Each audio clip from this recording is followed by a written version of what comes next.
G'day, Dylan. Welcome to Landscape Photography World. How are you going? I'm good. Yourself? Yeah, pretty good, pretty good. It's Good not to be bad on. for a Wednesday afternoon or Yeah, evening. beautiful. Whereabouts are you? I'm in Adelaide, near the Okay. CBD, Yep. and Nice. it's where I've been for many years, since 2000. And actually, I first came to Australia back in 1983, so I've been in Adelaide the whole time. Okay, wow. Why don't you start with who you are, and then we can talk a little bit about why landscape photography and what got you started on it.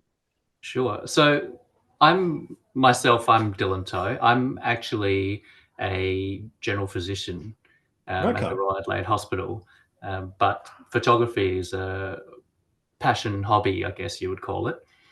And I couldn't really talk about myself without including Marianne, who's my wife, Yep. because we started Everlook Photography, which is really the pair of us.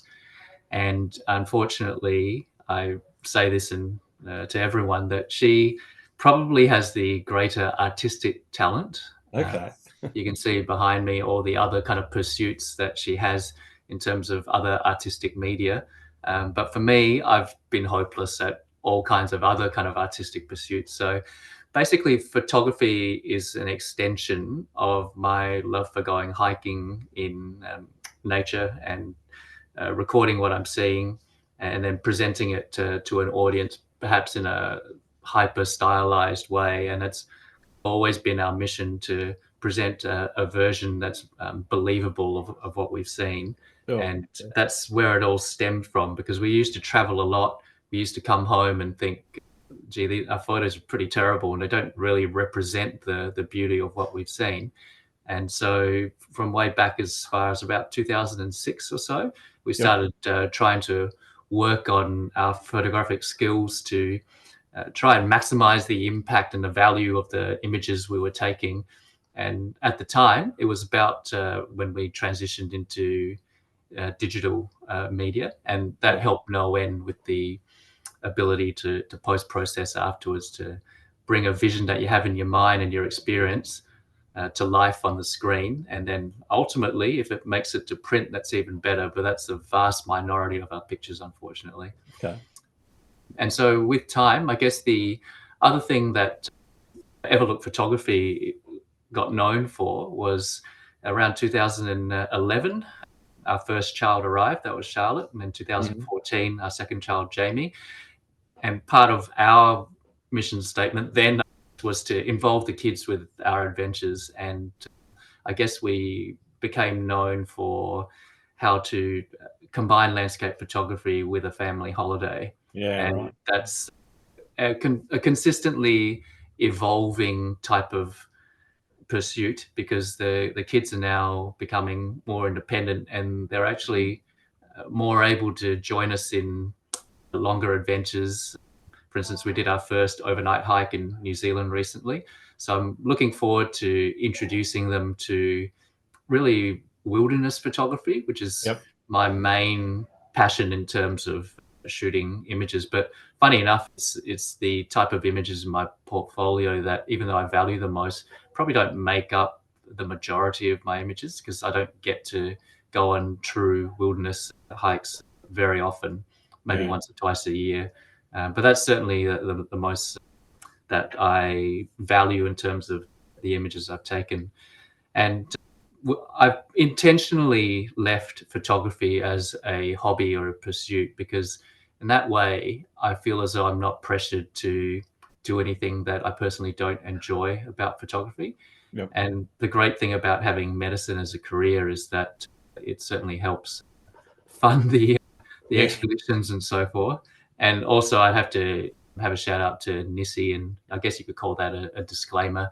I've been working with Nissi filters since about 2015, because they saw I was doing a lot of long exposures, and it's been a good partnership ever since, where I do some things for them and I scratch their back, they scratch mine, and replace any filters that I have lost. And as a worldwide ambassador, I'm more than happy to promote the high quality products that they have.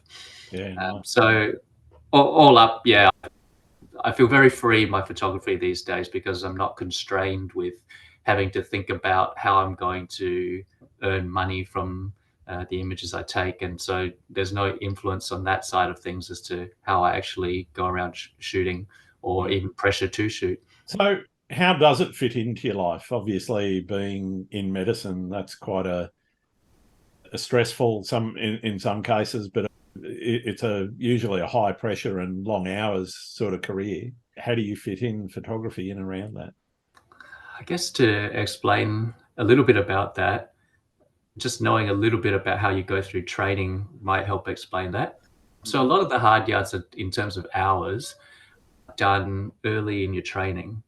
And so I actually finished all my training in around 2008. Right. And so you can then choose to specialize in areas that are more or less intense. And I chose to specialize in general medicine, which is not very procedural. So there's not a lot of after hours work. So Yeah. for post 2008 onwards, I all of a sudden went from working 100 plus hours a fortnight to pretty regular hours. And so I've been able to fit photography into that quite nicely. But as the kids have gotten older, and they have their sports commitments and other extra curricular activities, it's becoming increasingly difficult to shoot locally. So actually, most of the images that I'm taking and presenting on social media and so forth from dedicated holidays, and the pattern of the holiday shooting would be that because I don't sleep a hell of a lot, I tend to go out pre-dawn, shoot at dawn, and then rejoin the family for the rest of the day for family activities and sunsets and things, maybe. But most of the images that you see pre-dawn, going into dawn before coming back to join the family. So that's the evolution of how I was shot. And so I guess I'd estimate I have maybe 20 to 30 shooting days a year. Okay. So I've just got to try and maximize how I go about doing that. And I do always have plans going into a shoot, but part of the education about self-education about how to go about photographing a scene is how to adapt to conditions as they arise and how to go from plan A to B to C to Z, really. Yeah. I want to talk about that a little bit later on, but what's your earliest photography memory?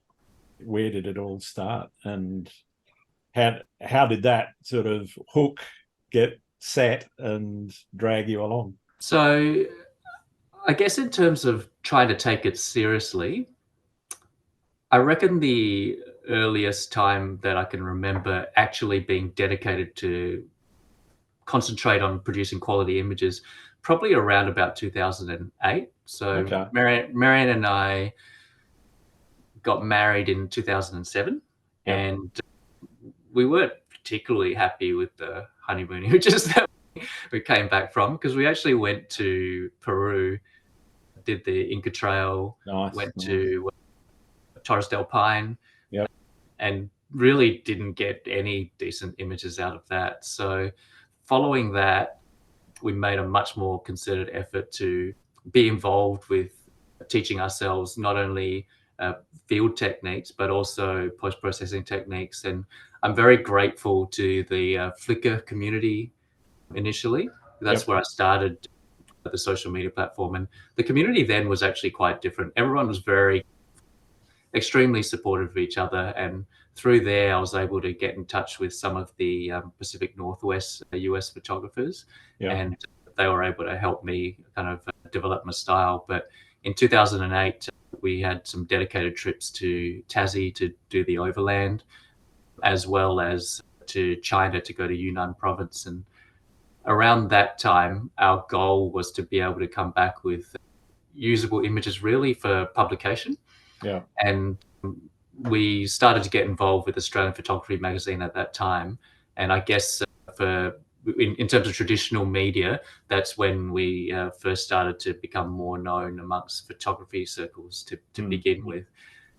But yeah, that's the origins. But I think in terms of what really put us on the map, and my fondest initial memories would have been our 2010 trip, where both of us had long service leave, and we basically took a 3-month holiday to go traveling to 5 weeks in Iceland, 3 weeks in Scotland, and 3 weeks in Nepal. Yeah. And I don't know if you remember back then, but social media was not algorithm based. It was organically reached. Yeah. What people put up was what you saw. Yeah. That's right. Yeah, yeah. And you followed someone, you saw what they put up. Yeah. Yeah, that's right. And at that time, we were lucky to be one of the early adopters of Facebook and Instagram as a platform for landscape photography. And because we had a huge backlog of images, particularly from Iceland, which wasn't really that visited at the time, that really put us on the map. And by far our fondest memories would have been trips to Iceland, 2009 more as a scouting thing, and then 2010 spending a good 5 weeks there. Sure. Yeah. So what is it that motivates you now creatively? What is it that drags you back to photography for those 30 days that you get to shoot? Yeah. So funny enough, it's what drives me isn't the end product, the art of it all. And I think that's what makes it sustainable for me, because I still love getting up early, going for a jog, keeping fit so I can do very long in and out hikes, so that I can do multi-day backpacking trips and still have the energy at the end of the day to head out and shoot and so forth. Yep. So I'm just loving getting out there and exploring whatever it is nature has to offer. And in particular, when I go on trips overseas or even to places I've been before, I'm always looking to explore places that I haven't seen photographed. And sometimes you end up uncovering gems. Sometimes they're a bit of a dud photographically, but you still had that experience in terms of planning and exploring. And that's all part of the process that keeps me going. So when I'm going on any trip, I do heaps of planning to see what kind of locations are not very frequented, try to head out there. And it's a real satisfying feeling just to be able to get to those places, even if I don't come away with images. Yeah. So as I said, for me, it's not the end product of producing an image that drives me. It's the whole process of getting out there and exploring. And it's almost like a serendipitous finding if I happen to produce a good image from a certain spot. Yeah. And in terms of that, I guess, planning versus serendipity, if you like, or spontaneous photography sort of spectrum, whereabouts do you see yourself fitting? Are you a planner? Do you plan your shoots? Obviously, when you're doing it with such a short amount of time, you're thinking about where you're going to go, whether it's for a holiday or specifically for photography. Yeah. Go on. I was going to say, locally, it's definitely spontaneous. If I just have the time, I know some spots to go to. Sure. And I know which places on, say, for instance, Google Maps that I've looked at before that look interesting that I haven't been to. Yep. So if I'm just visiting in the south coast near Adelaide, I'll try to just explore somewhere that I haven't been before. And there's no real planning there. I suppose there's a trip planning aspect to it in terms, for instance, if I explain the geography of somewhere like Kangaroo Island, Yep. there's a lot of places on the north coast that are good for winter shooting because that's where the direct light will be, and a lot of places on the south coast that are good for summer shooting. So if we're happening to visit the Kangaroo Island in winter, I'll probably plan more to stay in places on the north coast, and then the shoots are more spontaneous from there. But and likewise in summer it'll be south coast. So locally, pretty spontaneous. Whatever arises and the conditions is what I'll shoot. But in a overseas trip in particular, I basically create a custom Google map with all the places of interest that I could potentially go to, and it usually ends up being 5 times the number of places that I'll actually get to. So I will, and I'll mark whether or not I think that might be a good dawn shoot, a sunset shoot. I don't do a lot of astro, but potentially whether or not there's an astro shoot on offer there. And then potentially if it's somewhere like South Island, New Zealand, whether or not there are any south-facing objects of interest for aurora and things like that. Yep. So a lot of this is pre-planned out, but it all depends like what the weather gives you. And so of course. Yeah. For overseas trips, definitely I do heaps and heaps of planning, Yeah, and right. even for the wilderness trips, there's heaps of planning. But when I actually get to the location, then it's much more spontaneous. Like I never really go to a location thinking I'm going to get that shot, you Yeah. know. So So there's I no just real pre-visualization of that specific image. no, not oh, very rarely. I think these days when I'm location planning, what I tend to do is I tend to just look at Google and the types of images that people have created from there, Yeah, because right. they tend to be just snapshots, and they probably more represent the reality of what you might see there. Yep.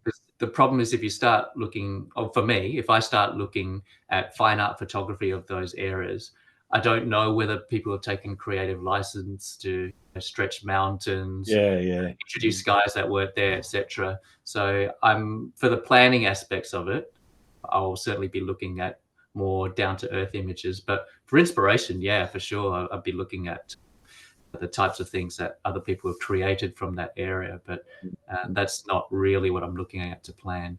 Do you have goals in your photography? Is there an end state that you're working towards with your photography, or is it just something that, as you say, it's a hobby, so you just go with the flow and enjoy it while it lasts? Yeah, I think if I can maintain the interest and my body to be able to keep doing these hiking trips and to do the long in outs in the morning, rejoin the family, that'll do me essentially. Yeah, And part of the joy from coming back from a trip is creating the memories for the family video that I yeah, tend to right. create from every trip. So that's usually the first priority when I get back. And then second, I've just uploaded something to YouTube for the landscape photography side of New Zealand, the most recent trip that we did. So I think it's not, as I mentioned before, it's not really the production of art that drives me when I go to a trip. Sometimes when Nissi, for instance, have a new product, Yeah, right. then I do put a bit of pressure on myself to see what images I can create with that new product. Hmm. But it's because Nissi selected me because of my style. So it's not like I selected Nissi and approached them. Yeah, So whenever I'm shooting for them, I'm really just shooting the way I normally shoot, just with new gear. yeah, But there is right. that slight added pressure to see if I can come back with something to help them promote a new product, basically. I sometimes ask about that in terms of the inspiration to be creative and experiment with new ideas and techniques. Is that the main driver, or do you prefer to stay in your lane and just keep producing the very high quality images, but the images that you fit within your style?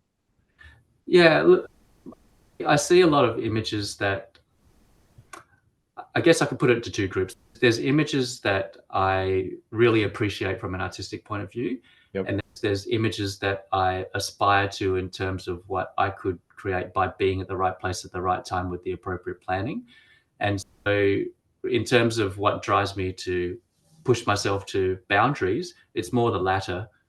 So, for instance, I'm not really looking to create dramatic images, for instance, using focal distance blending and so forth, focal Yeah. length blending and so forth, Yep. which creates really amazing images and so forth, or time blended images with daytime, nighttime blends and so forth. They Yeah. all look stunning, but they're not really things that I look to create.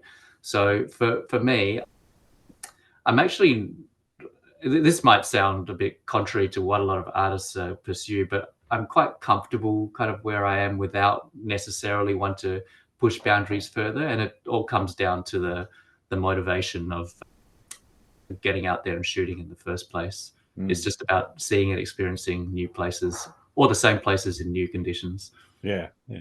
How would you, if somebody asked you and they hadn't seen your work, how would you describe your style? I would describe it as a hyper real representation of the experience I had at that location. Yeah. And Okay. that's always been both Marianne and I's goal. So what we want to do is we want to present something that's believable but accentuated, and something that could actually happen. And if we, on the rare occasion that we do take a bit more creative license, then I usually spell that out in the description. So Yeah, like right. the skies from Adelaide is a southern sky in a northern hemisphere landscape or something like Yeah. that. Or I've stretched the mountains because I wasn't happy with the perspective that I got, and so forth. I think it's useful to disclose those things because Absolutely. Yeah. when people look at your work for inspiration for the second category I was describing before about aspiring to actually take those images, I feel bad if people get there and all of a sudden it's nothing like what you Yeah. saw on an image.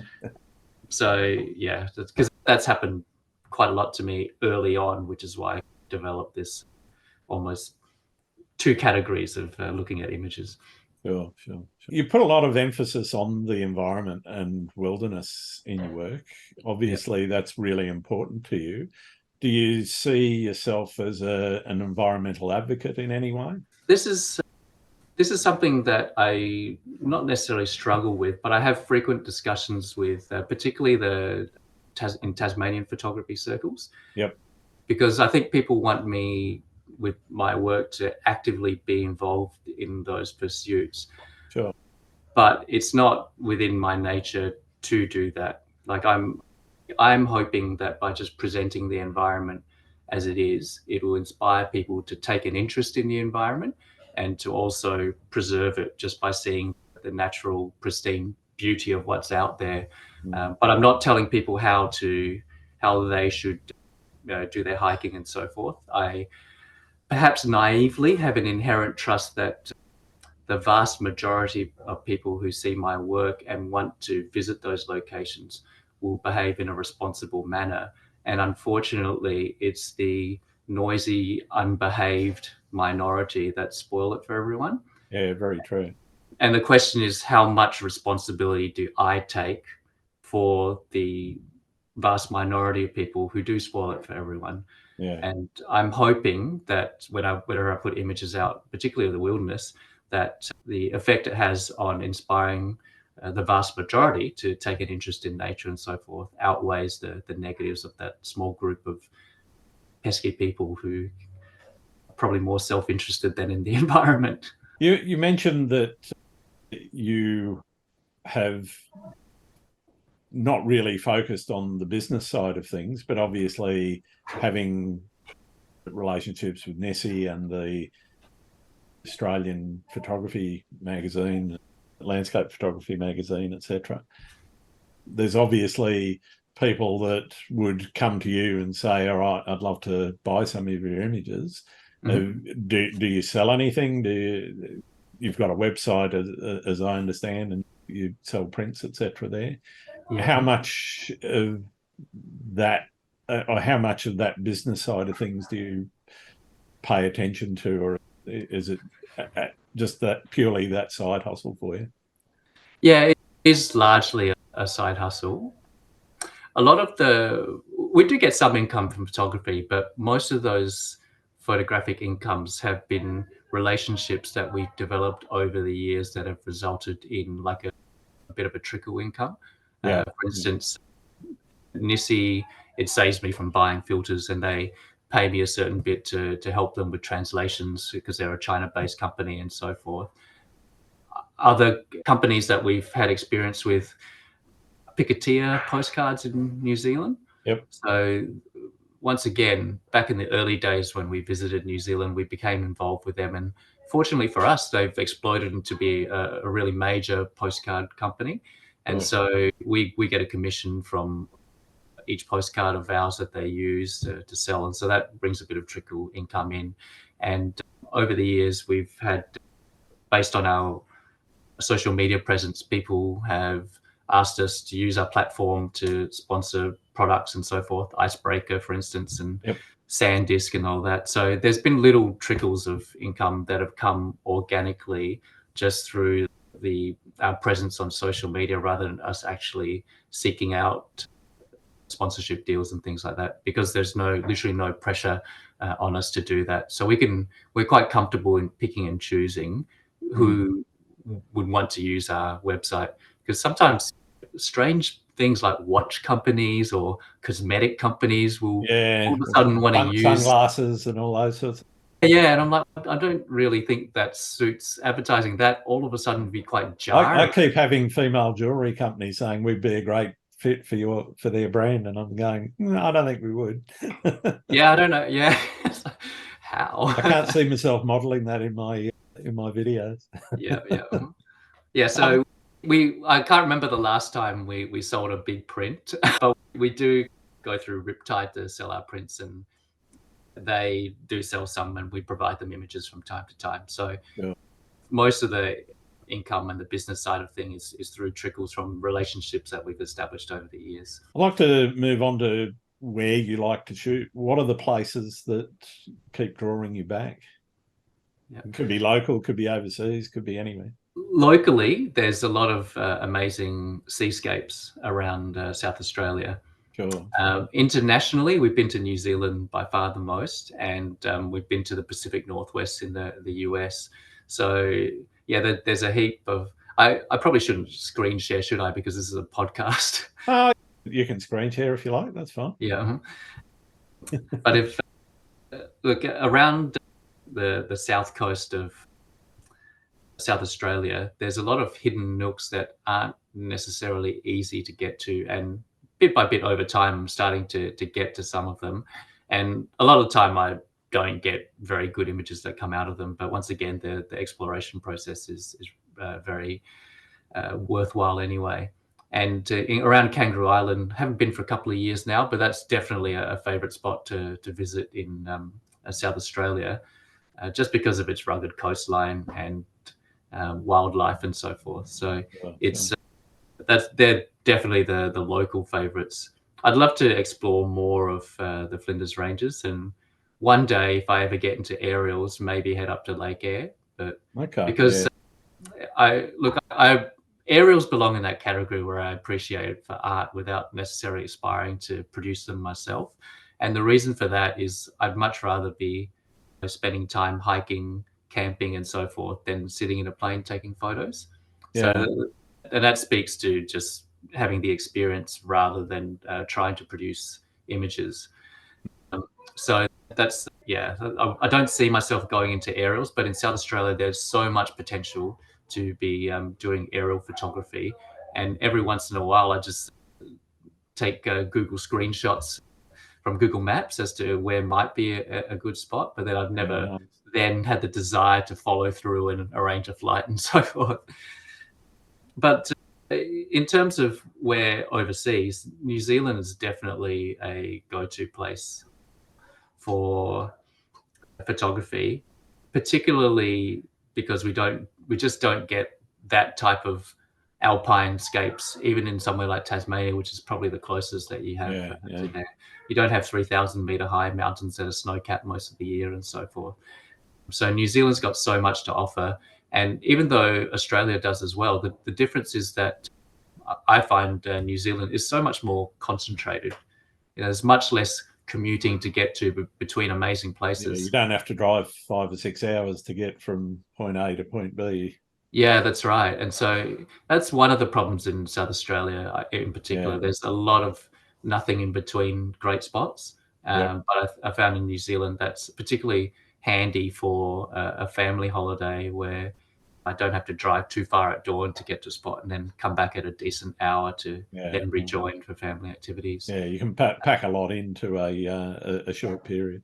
Yeah, but look, my favorite, the place where I've done the most hiking is definitely Tasmania, and Mm. Tasmania is the place where I feel most in the wild, so to speak. I'm sure there are Yeah. places in New Zealand, but because I haven't done the kind of exploration in remote areas to the same extent as Tasmania, I haven't had that same experience in New Zealand.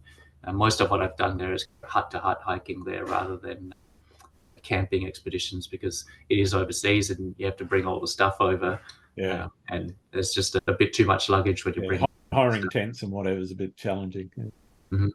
Yeah, Tassie's definitely the Australian location that I go to, and in particular Southwest National Park, where the Yeah, right. Arthur Range is and so forth. That they're by far that range is just incredible in terms of the topography and the scenery that you get. Yeah. If you could retire at one of the places you've shot, which would it be? I reckon either Hobart or somewhere in South Island. Okay.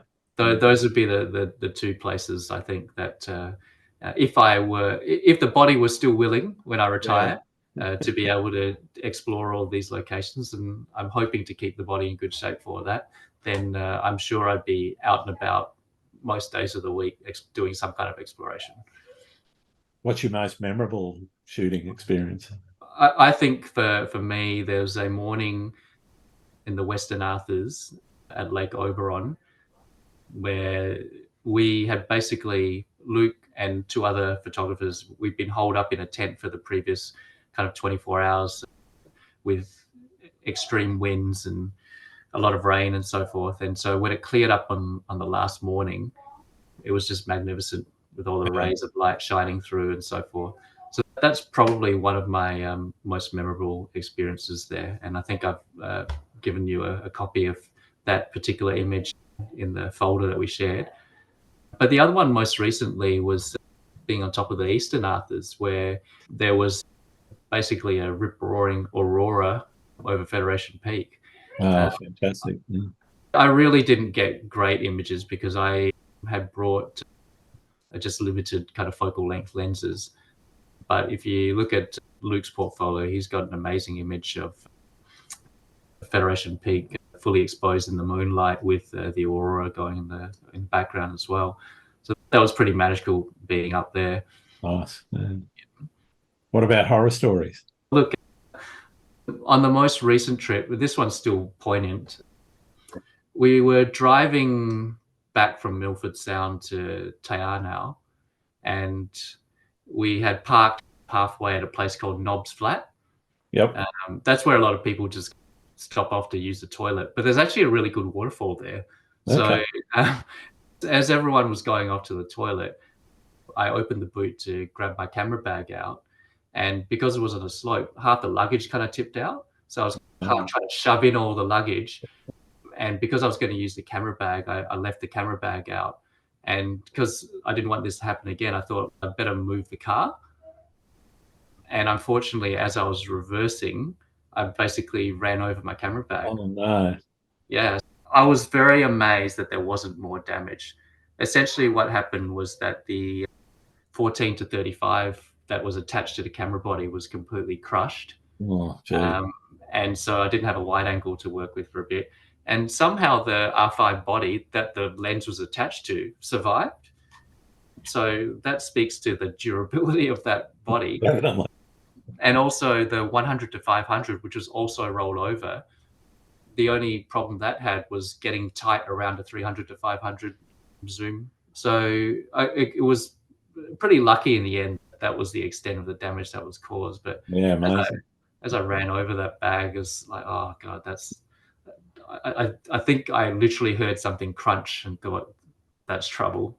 But I've actually had pretty good health out in the wilderness. I haven't had anything really disastrous happen in the field, apart from taking some time to work out what camp foods agree with me. And the guys who've gone hiking with me have definitely known me to have the camp runs. Yeah, those dehydrated packets are not always agreeable, even just taste-wise. No, so I've actually gone super basic, and so on all these multi-day trips now, basically all I do is I bring the deep freeze-dried rice and Yep. put in some chicken stock, bring some Parmesan cheese, and eat a good serving of that every night with some jerky, and that's it. It's a bit monotonous, but it's definitely better than having the runs. Yeah, definitely. That sounds like a great lesson. But what has the practice of photography taught you about nature? It's taught me that you really, particularly in harsh environments, you can't underestimate it at all. So, for instance, using the Eastern Arthurs as an example, to get in, you park at a place called Scott's Peak Dam, and you need to walk about 36 to 40 k's just to get to the base of the range. Yeah, right. And along the way, there are multiple creeks that could flood. Yep. And so you're in a bit of strife if you go in there without knowing what the weather conditions might hold, and bad weather comes in that cuts you off from your exit route. And for argument's sake, say you don't have enough food or something like that. Yeah. Right. So it's taught me that nature rules all, and Mm. you're really at Mother Nature's mercy, and you have to have your senses about you. It got to the point where one of our group members, who's very experienced in hiking, just basically had a bit of a, I think, got extremely anxious at the base of the range just from the sheer isolation of it, Yeah. and so stayed at the bottom instead of going up. So it's the opposite of cabin fever that could happen to you out there, and you've just got to be safe out there and have contingencies. All of us had our emergency personal locator beacons and so forth in case we needed to activate it and so forth. Mm. So yeah, learning just being responsible in nature as well. The other kind of adverse thing I think I've learned about nature is that you can see the impact of foot traffic in certain locations that threaten to damage certain locations. Yeah. So one prime example of that would be a place called the Porkai Tarns in Mount Taranaki in New Zealand. Yep. Back when I visited in 2014, people like to go around behind the tarn to get a reflection shot of Mount Taranaki. And over the years, that's just become increasingly boggy because of the foot traffic, even though it's not a lot of foot traffic. And Yeah. so they've had to put in. It's just a delicate environment. Yeah, that's right. It's nature can be very powerful, but also fickle at the same time, Mm. Mm. delicate at the same time. You try not to damage anything, and if I'm walking in sensitive areas, I'll try to avoid using my boots and things like that, or try Yeah. not to go in there at all. Yeah. Uh, I think it's always a contentious topic about whether or not you go off trail to get shots. But I guess for In those some of you, wilderness areas, it's difficult when there isn't a trail in the first place. yeah, that's right. And there's a minimal trail, for instance, in the Yeah. Eastern Arthurs and so forth. But I guess you've got to use your judgment as to whether or not the image is worth, one, your safety, and secondly, whether it's worth potentially damaging the environment to get to. Yeah. Yeah. I'm interested, I guess, in those wilderness sort of excursions that you do. The amount of prep you talked about, having an EPIRB and thinking about the weather conditions that could be upcoming in the days following when you start out. Yeah. How much planning or how much time and effort do you put into your planning of those sorts of trips? I would say I'm probably moderate because I know some people who go out there without doing a lot of planning. And Sure. then I know other people like Luke who put massive amounts of effort into planning. And other groups I've been with have been putting spreadsheets as to the exact weight that they'd be carrying and so forth. Yep. For me, what I just make sure that I have enough food, enough spare change of clothes to not be completely sodden, and then all the essentials. And then I pack that into a bag and then take it for a dry run locally to see how that all fits together, what the weight Yeah. is, and then see if I can economize from that point of view. And I'm not really planning for, when I'm doing those multi-day trips, I'm not really planning photography shoots, and I'm not going there with a specific image in mind. That's definitely more about the experience. And Yeah. but so in terms of gear planning and so forth, it's a pretty fixed routine now in terms of sleeping gear, clothing, outers, waterproofs, and nutrition and so forth. Mm. But the minimal kind of photography image planning, but a lot of it for me comes down to physical condition as well. Yeah. Right. So I do a lot of running locally and running up hills and things like that, because I guess I've been on trips where it's so tiring to get from location to location with a heavy pack that the temptation really is just to set up camp and stay in there the rest of the time until you got to move again. But it's nice to have the general fitness to have the energy to then get out and shoot without forcing yourself to do, Yeah, right. and then being fresh enough so that you can make a decent fist out of shooting and have the clarity of mind to adjust to conditions and things like that. Funny enough, most of my fitness work that I do at home is really as a just in case. So I do my next wilderness hike and get to a location quickly, so I've got plenty of time to explore once I'm set up. Sure, sure. Yeah. What about the trimming the camera bag down? How do you select which lenses, what tripod, etc., etc.? What's your process going through your mind when you're setting all of that up? So for a camping trip, normally what I would bring is just one body, a wide angle, which is currently the 14 to 35 that I'm using. Yeah, And then if I'm going to be in the mountains, then one long lens. And though I would love to bring the 100 to 500, it's just way too big. yeah, So I settle for using the 70 to 200 f4, which is great quality, and it's probably the lightest kind of zoom lens of that kind of focal length that I have. So it's those two lenses.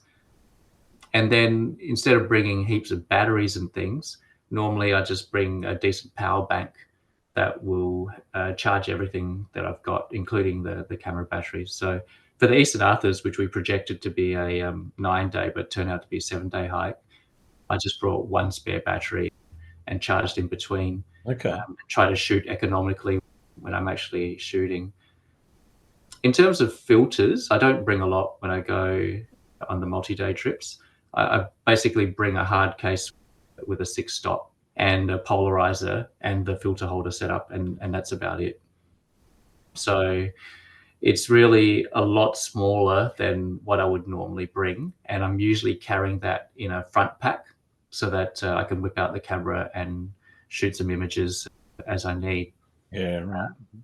Sometimes you can't have the front pack on though when you're doing a lot of almost rock climbing stuff in the Arthurs, but in general, that's the kind of setup that I have. Yeah, I guess it does depend a lot on the terrain you're traversing. Yeah. Mm-hmm. Yeah. Yeah, but that's the multi-day setup. But if I'm doing a long in out, then I'll just bring the normal camera stuff because that's still way lighter than the hiking pack that I'd be used to carrying. Yeah. Sorry, I've just lost my place on the list. That's all right. What do you normally carry in your bag? I've trimmed it down to a sling bag with 3 lenses in, usually two or three and one body, and that usually covers the 70 to 200 range. Yeah. I got a 16 to 30, 16 to 24, sorry, 16 to 35, and a 24 to 105. Yeah. Mm-hmm. Yeah, which sort of covers that. I've also got a 2 times converter for the 70 to 200, but it depends on where I'm going as to whether or not I'm going to take that. If I know I'm going somewhere where I'm likely to need that extra reach, then I'll stick that converter in because it's a nice lightweight and better than trying to take, as you say, a 100 to 500. Yeah. Yeah. In my normal pack, I would have the 14 to 35 attached to the camera, plus Yeah. the 24 to 70, plus 100 to 500, plus the filter setup. And then normally what I also have in my pack, apart from the tripod, I'm using a Surui 2 series, so it's intermediate weight. I find the really light hiking tripods. Yeah, if you're going, Yeah. if you're going all the way out in the wilderness and you're likely to encounter, particularly in mountains, very windy conditions. Yeah.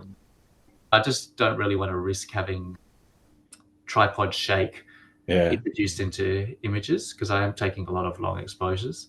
So for that reason, I just my usual kind of tripod setup. But over and above that, normally what hangs off the side of my pack is some kind of waterproof cover, as well as some micro spikes in case there's really slippery environments to be in. Yep. With a preference not to use them unless I really have to, because they can scuff up the ground a little bit. Shooting alone or with other people? It depends on the circumstance. Most of the time I shoot alone, and I find the process of doing that almost what I get out to do landscape photography for. It's like a release from like being in the nature by myself as a solitary experience is a stark contrast to working in huge multidisciplinary teams within a tertiary hospital and so forth. So it's like the complete opposite.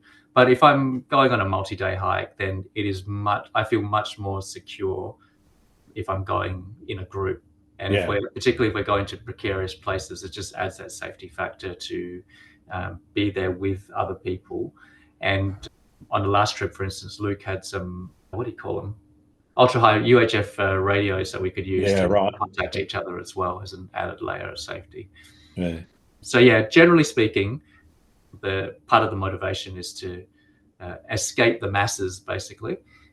But in dangerous places or in remote wilderness, definitely a preference for group shooting. yeah, absolutely, absolutely. What about the process when you bring the images home? Are you straight into editing and get Oh them yeah, or are you one to let them marinate for a bit? nah, they're like when I give photo talks at photo clubs and so forth. The main thing I focus on is talking about the images and stories that go with them. Yeah, So that's why I'm super keen when I get home to just have a look at what these images look like on a big screen, because I don't bring anything. I don't do any editing on the road or anything like that. yeah, yeah. They just stay in the camera, and the laptop's basically used as a backup device, and I might take a sneak peek at some of the pictures, but there's no kind of proper editing that I'm doing on trips and so forth. So when I get home, normally what I do is I stick the card in the computer and create the Lightroom catalog while I do all the other kind of unpacking and so forth. And then once all the cleaning up and unpacking's happened, sit down at the computer and start trying to choose which images I want to start editing first. Yeah. Cool. And I don't, there's no real process as to which image I'm going to do first. It's just a question of eventually getting to all of them. I think we returned from the New Zealand trip on the mid-October, and I've probably edited most of the images that I want to from now Okay. while the experience is still fresh. And I think doing that gives me the advantage of the immediate recall of the experience, and that kind of frames how I might edit a picture to bring in the atmosphere that I want to convey from being there, as Yeah. opposed to trying to remember in the future and then probably just the temptation to introduce more artistic elements to the image that weren't necessarily reflective of the experience there. That's one of the things I think may happen if I wait too long to start. Okay. So yeah, I've been spending a lot of time editing these recent trip images just to not to get them out, but just because I really love seeing all those memories come to life again and be immortalized in the final images. Yeah, sure, sure. And what does the edit look like, the edit process itself? Is it long and drawn out per image, or is it short and sweet, get them up, get them sorted and go through them? Depends on how well I've done in the field. Okay. So if there's been a scene where I've captured everything as a single image, which is the goal, so that's why I use filters a lot. Yeah. My goal is to be able to capture as close to a representation of how I remember the scene in a single Mm. image. So those are often the images that I'll gravitate to first, because I've got a lot of presets for common things that I do to images, that in the form of a Lightroom preset as well as Photoshop actions. And a Lightroom preset will be the first thing I go to, and then the Photoshop element will be fine tuning things down to specific localized areas of the images that I want to affect change and so forth. So yeah, it could be anywhere from literally a 2-minute job to if something just hasn't turned out as I had hoped. And I think the most common scenarios where images haven't turned out as I've hoped, places where there are extreme colors. So if you're in a forest with extreme greens, often it will just look pretty weird on raw. Yeah. Um, A lot of people struggle with their greens when. yeah, that's right. I've actually got a few actions to help me along with getting the Oh, desired result of greens, because I find I'm doing the same thing quite a bit. And the other one would be the the very vibrant sunrise that you remember, but then the whole color palette and everything's completely different when you look at it on the raw file, and it just takes a bit of work to bring that back into an image. Yeah. And naturally, the images that you've shot as exposure blends, panoramas, focus stacks, and so forth, a lot of those come in the down the track basket Yeah, because fair it's enough. Yeah. too much work. But I always leave my panos for some reason, because some of them I'll jump straight into, but mostly I think I've probably got, I don't know, probably about 50 or 60 ones that I know would be good panoramas, but I've just yeah, never bothered to actually stitch them together and start the editing process. especially if they're exposure blend panos. Yeah, that can. Yeah, that's one of my issues. Is I do quite a bit of exposure blending, and therefore the panos are, they can be anywhere from 15 to 30, 40 images, and that Yeah, just takes a lot of computing time and effort to pull it yeah. all together. It's And funny you mention that. getting the range when you're doing a pano, that range correct, so that each layer that you're then going to blend is a bit of a challenge too. Yeah, it's funny you mentioned that because there are some panos I've shot from this recent trip that they're the images I haven't touched yet. So got a few panos to go from there. Do you? I'm interested actually, because it might help both of us. I'm not sure, but do you do your blends first so that you've then got a final image and then stitch the pano together, or do you stitch the panos together in their sort of multiple images, I do blend the and then blend blend? first. Yeah, I Yeah. do the blend of each individual file first because I've found that to be much more effective personally. But yeah, because sometimes when you stitch each exposure into separate panos and try to blend, sometimes it don't align. yeah, it gets weird and whacked out. Yeah. Yeah. Yeah, that's what I found. What do you think is the biggest challenge facing photography right now? I think the main challenge that I see for photography, once again, coming from a standpoint of not necessarily having financial interests in it, but I can see for those who use photography as a career, the challenges of advances in digital manipulation and Mm, especially AI coming into all of this. Because AI is definitely in that first basket that I recommended, that I described as in, yeah, they look like great images, but it's never something that I would aspire to create.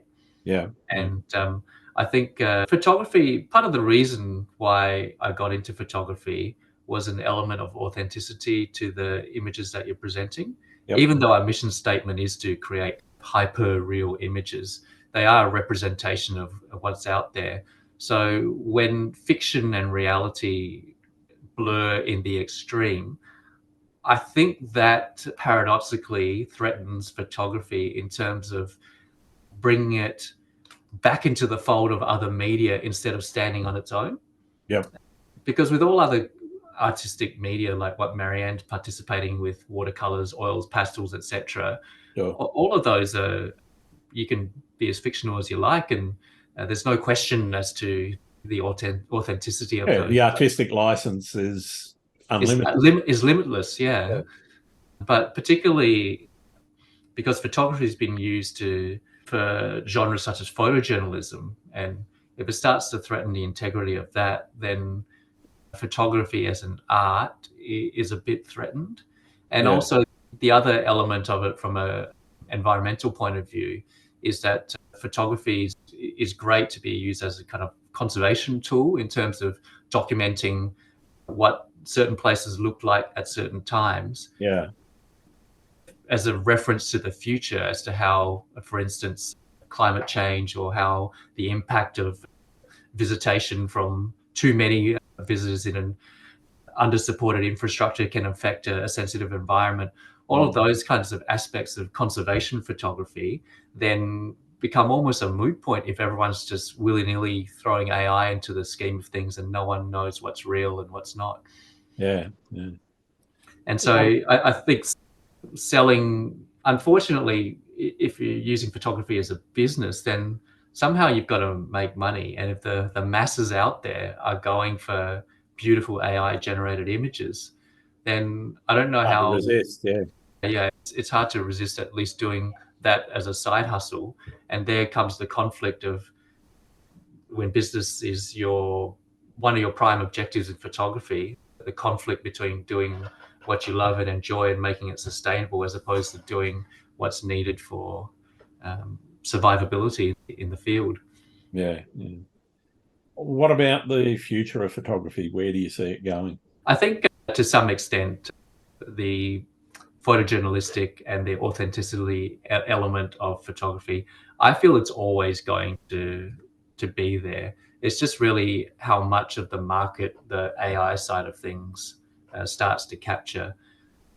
And I fear that a lot, the balance between digital manipulation and AI will, things is probably starting to already favor that side of photography and the pure art photography styles as opposed to representing some kind of realism. I've seen very prominent photographers even say that realism doesn't matter to them. And to me, that's like a gut punch because that's Yeah. so against my own ethos of why I got into photography. And look, all power to them. They've got they have a different vision of photography to me, and that's fine. And everyone's got to, if you're in it for a living, you've got to do what sustains yourself, both in terms of artistic fulfillment as well as financial. Yeah. It's interesting. I've got a slightly different take, and I hear what you're saying, and I know some of the photographers that you're talking about in terms of steering away from reality. But I think that shift may not be sustainable for very long because ultimately the reason people like yourself and Luke and so forth get out into the world is the experience itself. Yeah. And that in itself, I think, has inherent value. And the recording of what you're seeing in wilderness areas and what people are seeing to, in, as you said, recording a location in a point in time, that in itself is actually going to be of more value than something that's just completely made up. I genuinely hope you're right. So But I'm, I I'm reckon probably it's wrong, just a but pendulum. It's yeah, just it's probably going to be a pendulum, isn't it? yeah, When it swings too far and people will realize that it may have swung yeah. too far, then it might hopefully go back the other way and more emphasis on photo I'm realistic. pretty sure when you go back into the history of photography, you got people like Frank Hurley and some of the early photographers, Ansel Adams himself as well, one of the most renowned landscape photographers. He used to manipulate images and as did Hurley and numerous other photographers out there. So it's not like this is a new thing. It's just the techniques. You press a button instead of mess around with chemicals and glass plates. Yeah, yeah. AI takes it to a whole new level, doesn't it? It does. Yeah, I think the fact that you can feed it your own images, for example, and have it give representations of actual locations to a point with whatever weird and wonderful things you've put into a text prompt, yeah, probably changes it slightly because you can imagine pretty much anything you like. Whereas the Hurleys and Ansel Adams and so forth of the world had to deal with what they could capture at the time. yeah. That's right. They still had to actually capture something. That's it. Yeah.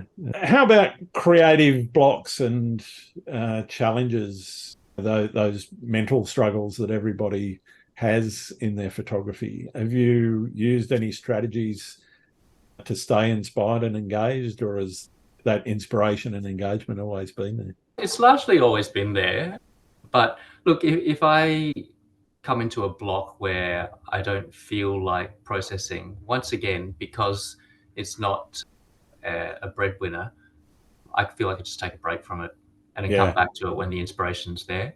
So I don't try to force things along to keep momentum and stay relevant and so forth. Once upon a time, I did put that pressure on myself, like early in the early 2000s when Marianne and I were both contemplating whether or not we would branch off more to using photography as a business. Yeah. And then we started doing a lot of things like wedding photography, pet photography, and different cross genres and so forth, just to keep the momentum. And then, yeah, it would be a real struggle, for instance, after you shot a wedding and you're too tired, you're not feeling particularly creative, then it's just like, the preset, this one I might edit a bit more. So these days, there's really not a lot of that happening because I'm really, when I feel like editing, I'll edit a bunch of images. When I feel like relaxing and just playing computer games with my kids, I can go and do that. If I feel Yeah. like emphasizing more of fitness, I'll go and do that. I think it's a potentially underrated way to go about photography, to have it funded by a real, another alternative, more secure source of income. Yeah. And providing that it's something you enjoy as well. And I guess I'm Well, this lucky. is it. Yeah. Yeah, if I can imagine it's a really tough situation if you've got the alternative income source that you're not really enjoying, then it's a real struggle. But I'm very lucky. I consider myself very lucky to be having an interest both in photography and also be very committed to the career that I've got because I've got a strong interest in it still. Yeah. What's your favorite thing about being a photographer? I think the main thing about being a photographer is the ability to share experiences after I come away from the fact. So the primary goal for me is, as I keep mentioning, to get out there and explore. But once I create the image, I think I feel good about having recorded the image for myself. But then if that image can inspire people to take an interest in the locations and go out there and visit and experience it for themselves, then I think you'll get more people interested in nature, basically. And so that's, if people then write back to me and say, thanks for your advice about this, we had a really great time and so forth. And most of the time when that happens, these are responsible people. These haven't been people who have gone out there and trashed the environment and so forth. So I'm very wary. I'm very grateful when I've impacted people in a positive way to go and experience things for themselves. Yeah. What about your least favorite thing? I think the least favorite thing, as in any profession, is when it starts to get political. Yeah. I can't avoid that in my real work because it's my real work, but I can step away from it in photography. And I think the major issues I've had largely based around accusations that because I have a relatively large social media presence, though it's not that visible these days, that if I put up an image of a sensitive area, the hordes will go there and destroy it. But because other people don't have that following, they're free to put up the same image. Yeah. And I think it's a strange kind of attitude to have, but that's where I've had most kind of conflict in terms of photography. And that's the justifying why I do things the way I do is probably the least favorite thing that I have to do about photography. Do you still geotag images at all? Or? I don't geotag them. I'll say where they are. And if someone, it's really just an individual basis when people ask for specifics, whether or not I decide I'm going to. If it's someone, if I look at their account and there's a bunch of stuff that belongs on Insta Repeat. And so forth, then I'll be like, look, part of the fun might be researching where this is, or it's in this vague area, have some fun exploring it yourself. But if it's someone who I see is very much into nature and conservation, I'm more than happy to share the locations and even how to get there and best times to get there and things like that. So it is. When I shoot somewhere that's sensitive, I tend not to talk too much about it unless, as you say, you look at the person's profile and you go, or it's somebody that I know really well. It's go, well, I'm divulging exactly how and where I got there. But if it's a pub here in Sydney, exactly. I'm at Collaroy Beach, I don't geotag anything. So I might just put a rough location. Like I shot a fair few of Dunedin's coastlines recently, which I don't think there are a lot of images from. So I'll just location, I'll put Dunedin.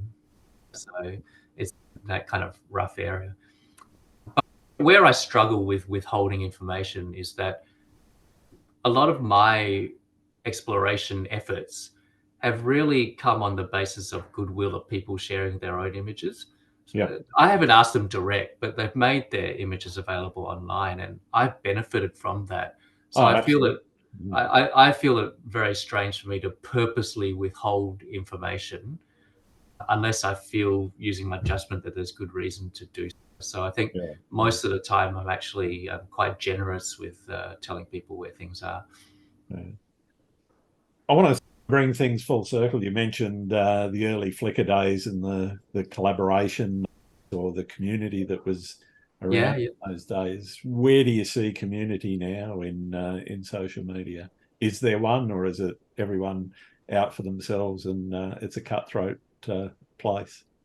Yeah, so I think one of the problems with social media at the moment is that it's almost too broad, and you're getting too many kind of people from everywhere trying to chime in. But at the same time, the algorithms are forcing you into this kind of almost echo chamber where you're not able to see out from where, and then people, because you never met these people and you don't really deal with them consistently, you're not really that focused on, you're not that invested in their well-being, and they're not that invested in your well-being. Yeah. But the last kind of good community experience I had was, I guess, back on in Facebook, there was a group of the Pacific Northwest photographers who tried to get a group of fine art landscape photographers together to share their own experiences, put up images for critique and so forth, and try to support each other. And so that's the kind of environment that is very useful, particularly if you're up and coming into this field, to have people who have a shared interest and you feel invested in each other's well-being. So ironically, I think if the internet were to be able to localize people to more realistic groups where you can actually interact with each other, that may actually help develop the photographic community more. Yeah. Whereas I at the think moment, those places exist. They're just hard to yeah, find, and they're few and far between where there is, as you say, that caring about each other's well-being. Yeah. so there's, for instance, as well as Flickr, I joined a forum called Oz Photography Forum, Yep. and I've been on that since 2008, I think. And I still go there and share images and try to give critique and so forth. Okay. Because I'm, I used to be a part of that a long time ago, and yeah, I think that was actually where I first came across some of your work. To be honest. yeah, probably. And so I still contribute because I think I'm grateful that for the role that type of forum had in my development in terms of seeing photography what it is and the community support that you can get from it and so forth. I try to contribute back to anything that's helped me along in my photographic path, and I think I'm in favour of the small communities. I should go back and see if my login still works, if I can remember. But I think it expires after 90 days. So does it? Oh, well, it's yeah, yeah. never mind. All right. We'll probably have to think about wrapping up. I've got a couple of questions for you. Are there any photographers out there that you think I should be talking to? Yeah, I had a look through your podcast list of people you've spoken to, and I reckon I'm going to give a shout out to the people I've gone hiking in Tassie with, because I spent a lot of time with them. You've already spoken. Have you spoken to Luke on this podcast? Yeah, Luke and Paul I've spoken to down there. The other chap I went with on the Eastern Arthurs trip was Nathan Mattinson. Okay. Yep. I don't think he posts a lot on social media, but what he does post is very natural, very high quality work. Always does well in the Natural Photography Awards run by Alex Nail. So I think he'd be worth having a chat to. And just for a change of direction type of photographer, do you know Tim Ray? Yep. Yeah, have you had him on the show at all? Or I haven't had him on the show. He was yeah, on my list though. So yeah. So as I said, he used to come with us on these hikes to Tassie, but now through life circumstances, I think he's gone much more into aerials and is killing it basically. yeah, So yeah, having a chat to him about that kind of thing would be good. And from a local perspective, particularly if you wanted to talk about photography as a business, Ben Good would be a good chat to have a chat yep, to, because I think he's using that as photography as a primary kind of breadwinner for him. yeah, And he seems to be doing pretty well. So I yeah, hope I'm right about that. But yeah, for more of a focus on promotioning, making a business out of photography, he might be a good one to chat to. yeah. No worries. Yeah, Thank you for that. yeah, yeah. All right, I've got my last question, and for most of my listeners, it's the most important one I ask. Yep. Do you like pineapple on pizza? I don't mind it. The kids love it. I will not throw away a pizza if pineapple's on it. Fair enough. I'm the same. I won't order it, but if it's there and I'm feeling like pizza, it goes in. Yep, yep, that's right. No objection to it, but not desired. Thank you very much for taking the time tonight, Dylan. It's been wonderful getting to know you a little bit better and learning more about how you do what you do. Where can people find your work? I'm on Instagram on Everlook_photography and also on Facebook under the same handle. They're the main two places I post. If anyone still uses 500px, I'm on there as well under Dylan Toe. But we have a website, everlookphotography.com as well. So lots of places to find us if you search Everlook Photography. Fantastic. But yeah, Dylan, it's been great. no problems. Thanks again for listening. Sorry. Thanks again for listening to Landscape Photography World. I hope you enjoyed the show and keep listening because I'll be joined by some great guests in upcoming episodes. You can find my work in this podcast at grantswinburnphotography.com. I'm also on Vero, Twitter, YouTube, Instagram, and Facebook. I'm Grant Swinburne. Hope to see you out shooting soon.